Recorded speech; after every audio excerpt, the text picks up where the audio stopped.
Welcome to our channel English Time with me. Hello my dear viewers, आप देख रहे होंगे कि मेरे सामने एक पेपर है। रिसेंटली 2025 में हार्ड जोन का पेपर, इंग्लिश पेपर मेरे सामने है। आप देख सकते हैं सीरीज़ एक्स है, ठीक है। 10th क्लास का पेपर है, इंग्लिश पेपर है। 2024-25 सेशन है जो अभी क्या नाम है फरवरी में हुआ। तो फरवरी मार्च में ये एग्ज़ाम हो रहा है। तो मेरे सामने जो पेपर है, हम इसमें देखेंगे कि जो कंप्रीहेंशन क्वेश्चन जो होता है, मैंने पहले भी वीडियोस में लास्ट ईयर के और इसी ईयर के जो सॉफ्ट जोन के जो पेपर से उनको सॉल्व किया है, सारी सीरीज़ को सॉल्व किया है। लेकिन इसमें हम देखना चाहेंगे, इस प्रेजेंट वीडियो में मैं आपको बताऊंगा कि कंप्रीहेंशन जो है, रीडिंग कंप्रीहेंशन, इसका जो क्वेश्चन है इसको हम कैसे सॉल्व करें। बहुत इजी होता है ये तो। या तो हमारे पोइट्री सेक्शन से कोई स्टैंजा लिया गया होता है किसी एक पोएम से, और एक क्वेश्चन तो उसमें ये होता है, जैसे फर्स्ट क्वेश्चन हमारे पास है, और दूसरा भी हम इसमें करेंगे जो एक पैराग्राफ होगा, एक पैसेज होगा, उसमें से क्या नाम है क्वेश्चंस के आंसर हमको ढूंढने हैं। ठीक है, वेरी सिंपल है। हमारा सारे आंसर्स जो हैं यहीं पर इसी क्वेश्चन पेपर से निकल सकते हैं। लेकिन इसके लिए एक चीज़ है कि आपको जो जितनी भी पोएम्स होती हैं, जितने भी प्रोज होते हैं, वो आपने अच्छे तरीके से पढ़ने होते हैं। ठीक है, उनकी अंडरस्टैंडिंग आपको, उनकी कंप्रीहेंशन आपको बहुत अच्छे से होनी चाहिए। और जो क्या नाम है, यही चीज़, इसी चीज़ को देखा जाता है। ठीक है, टेस्ट भी इसी चीज़ को किया जाता है कि आपकी कंप्रीहेंशन लेवल आपका क्या है, कितना आपने अंडरस्टैंड किया है अपनी बुक को। तो आइए देखते हैं कि हमारा क्वेश्चन नंबर 1 जो है रीडिंग कंप्रीहेंशन है। Read the following extract and answer the questions that follow. ये एक्सट्रैक्ट लिया गया है, ठीक है, एक पोएम से लिया गया है। ये आपको पता होना चाहिए कि ये किस पोएम से ये एक्सट्रैक्ट लिया गया है। आपके लिए बहुत आसानी होगी कि आप जो क्वेश्चंस बाद में हैं आएंगे कि इनका आंसर निकालना बहुत आसान होगा। तो सबसे पहले इसको 2-3 बार आप पढ़िए अच्छे से, आपको पता चल जाएगा। आपको पता चलना चाहिए कि ये किस पोएम में से है, किस पोएम का एक्सट्रैक्ट है। अगर हम देखें, I saw my mother beside me, doze open mouth, her face ashen like that of a corpse, and realised with pain that she was as old as she looked, but soon put that thought away and looked out at young trees sprinting, the married children spilling out of their homes. ठीक है, so my mother at 66, ठीक है, इस poem में से ये लिया गया है। ठीक है, तो जो क्वेश्चंस हैं, आइए देखते हैं कि क्वेश्चंस क्या है और इनके आंसर्स क्या हो सकते हैं। पहला क्वेश्चन है, हु इज़ द पोएट। इसका मतलब है कि आपको पता होना चाहिए कि कौन सी पोएम किस पोएट ने लिखी हुई है। ये आपको पता होना चाहिए ऑलरेडी, ये आपको याद होना चाहिए कि ये आपने याद रखना है। ठीक है, कि कौन सी पोएम किस पोएट ने लिखी है। तो ये जो माई मदर एट 66, ये जो पोएम है, इट इज़ रिटन बाय कमला दास। ठीक है, ये इंडियन पोइटस है, तो कमला दास ने लिखा है। तो this is the right answer of this question. ठीक है, पहला क्वेश्चन कमला दास।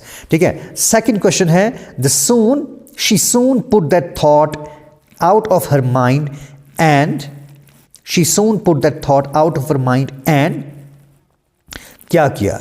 ठीक है, ये आपने देखना है कि ये जो क्वेश्चन में जो लाइन है, ठीक है, क्या ये लाइन पीछे एक्सट्रैक्ट में कहीं है। तो अगर कहीं है, उसके साथ में ही इसका आंसर है। ठीक है, she soon put that thought. आइए देखते हैं इसमें, इस एक्सट्रैक्ट में।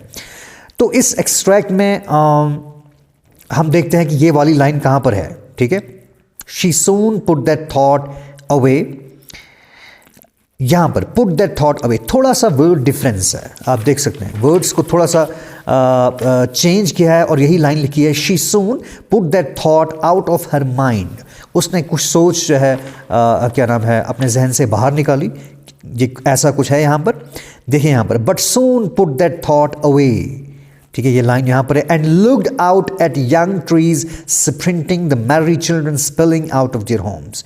ये सोच जो है, कैसी सोच कि उसकी माँ बहुत बीमार है, ओल्ड है, ठीक है, बूढ़ी हो चुकी है। इस सोच को उसने जल्दी से रिप्लेस किया किसी और चीज़ से।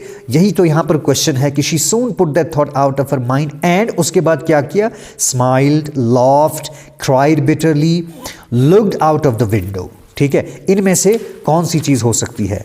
तो ये इसका आंसर हमें इसी लाइन के साथ में मिलेगा। Soon put that thought away and looked out at young trees sprinting, ये ऑप्शन भी नहीं है वहाँ पर। The married children spilling out of their homes, married children spilling out of their, looked out, उसने बाहर देखा। और ये आपको पता है कॉन्टेक्स्ट इसका क्या है। वो गाड़ी में बैठी थी अपनी मदर के साथ और उसने क्या किया, वो अपनी मदर को देख के थोड़ी परेशान होती है उसका चेहरा देख के, लेकिन वो फिर कहती है इसी पोएम में कि उसने बाहर देखा। फिर she soon looked out of the window, ठीक है, उसने गाड़ी के विंडो के बाहर देखा और इस थॉट को कि उसकी माँ बहुत बूढ़ी हो चुकी है, इस थॉट को, इस सोच को ओवरकम करने के लिए उसने बाहर देखा और बाहर के नज़ारे देखने लगी। बाहर बच्चे खेल रहे थे एंड ऑल दैट। ठीक है, तो ये क्वेश्चन यहाँ पर ऐसा हुआ। Now moving to question number 3, the person in the car beside the poetess was, वो पर्सन जो पोइटेस के साथ में कार में बैठा था या बैठी थी, वो कौन था? हर आंट, क्या उसकी आंट थी? हर डॉटर, उसकी बेटी थी? Her mother, her knees. This is very much clear that कौन था बैठा हुआ? It was her mother. उसकी माँ उसके साइड में बैठी थी। और इस पोएम का टाइटल ही आप देखते हो, और इस देखो पहली लाइन में ये बात है, आई सा माई मदर बिसाइड मी, पहली लाइन में है। तो हर एक क्वेश्चन का आंसर आपको इसमें से मिलेगा। ठीक है, अगर आपने पढ़ा भी नहीं होगा, कुछ क्वेश्चंस के लिए ज़रूरी है कि आपने पोएम अच्छे से पढ़ी होनी चाहिए, और कुछ क्वेश्चंस ऐसे होते हैं कि बगैर पढ़े भी आपके निकल जाएंगे, इसको अच्छे से देख के। आई सा माई मदर बिसाइड मी, तो कौन था? इट वॉज पोइटेस मदर, उसकी माँ उसके साथ बैठी थी। So the right answer is her mother. Then fourth question, children spilling out is, children spilling out is क्या है? ये सिमिली, मेटाफर, पर्सोनिफिकेशन, एपिथेट। इसका मतलब है, पूछा गया है कि यहाँ पर ये क्या है, चिल्ड्रन स्पिलिंग आउट क्या है, कौन सी फिगर ऑफ स्पीच है। ठीक है, children spilling out is what? It is metaphor, यहाँ कंपेयर किया गया है। ठीक है, it is metaphor. Then the last question, the poetess realise that her mother was very, poetess ने रियलाइज किया कि उसकी माँ जो थी, शी वॉज वेरी, क्या थी वो?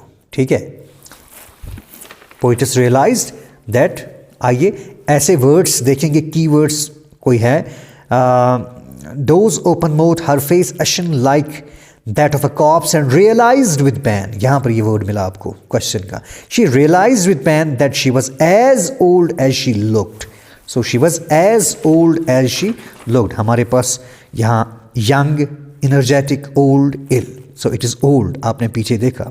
ठीक है, कि इसका सही आंसर जो था वो ये था, ओल्ड है। नाउ इसके बाद सेकंड क्वेश्चन हमारा ये है, एक पैसेज है, ये भी कंप्रहेंशन का है, but we will do this in the next video. Thank you very